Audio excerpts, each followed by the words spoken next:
राजस्थान की मरुस्थली भूमि, जहां रेत की लहरें सूरज की रोशनी में चमकती थीं, वहीं एक छोटा सा गांव था। उस गांव में न कोई महल था, न कोई मंदिरों की कतार। मिट्टी के घर, कच्ची गलियां और मेहनत से भरे चेहरे, यही उस गांव की पहचान थी। इसी गांव में रहती थीं कर्माबाई। कर्माबाई न पढ़ी लिखी थीं, न ही किसी बड़े कुल से आती थीं। उनका जीवन साधारण था, लेकिन उनका हृदय असाधारण। वे विधवा थीं, जीवन ने उन्हें बहुत कुछ नहीं दिया था, पर उन्होंने कभी शिकायत नहीं की। उनकी दुनिया बस तीन चीजों में सिमटी थी: एक गाय, एक चूल्हा और भगवान जगन्नाथ। कर्माबाई भगवान को प्रभु या ईश्वर नहीं कहती थीं।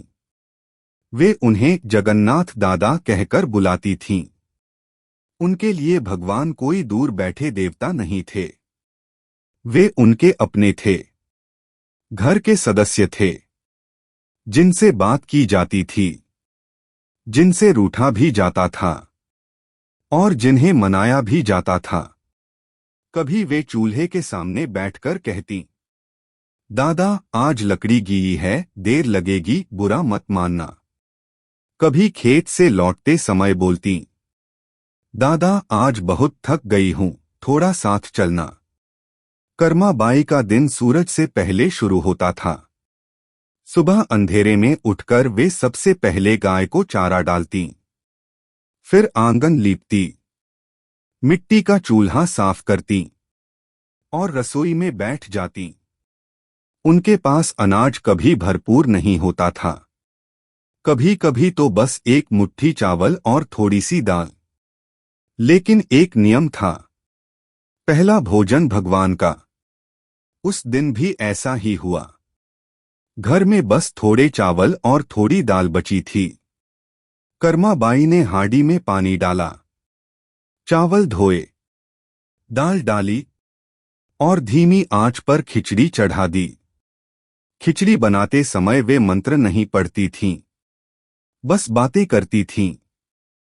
दादा आज तो बस यही है। कल अगर खेत में मजदूरी मिली तो घी भी डालूंगी। उनकी आवाज में कोई डर नहीं था, कोई संकोच नहीं था। जब खिचड़ी पकने लगी, उससे सादासी खुशबू उठी। कर्माबाई ने उसे उतारा, थोड़ा ठंडा किया और एक पत्तल में परोस दिया।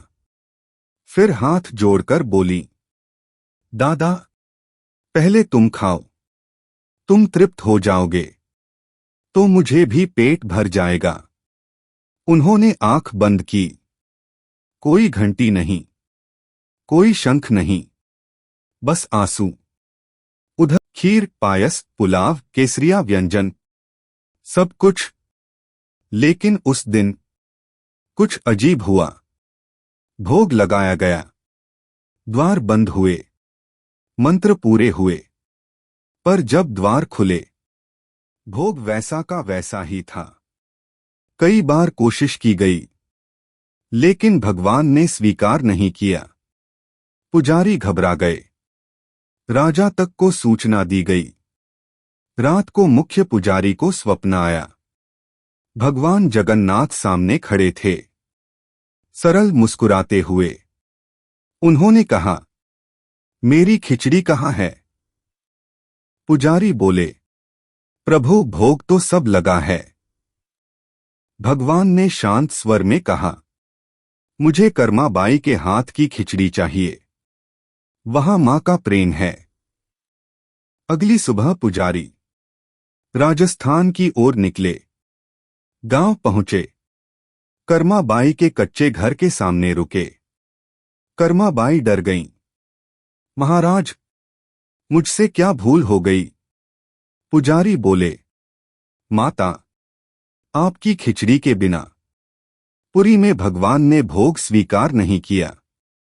कर्माबाई रो पड़ी, महाराज, मैंने तो बस अपने दादा को खिलाया था।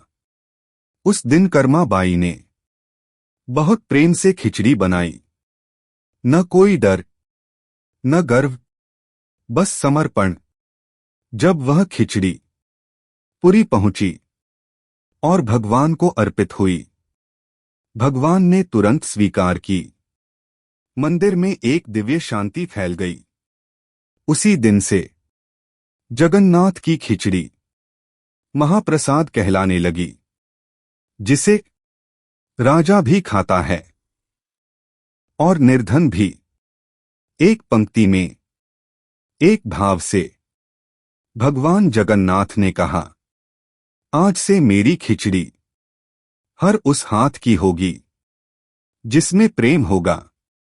लेकिन कर्माबाई, तेरे हाथों का स्वाद सदा मेरे साथ रहेगा। कर्माबाई को न धन मिला, न यश की चाह थी। उन्होंने बस इतना कहा, दादा, मुझे कुछ नहीं चाहिए, बस कभी भूलना मत। कहते हैं, जब उन्होंने शरीर छोड़ा, पुरी मंदिर में अपने आप दीप जल उठा। यह कथा सिखाती है, भगवान रसोई नहीं देखते, हृदय देखते हैं। और मां के हाथ का प्रेम सबसे बड़ा भोग होता है।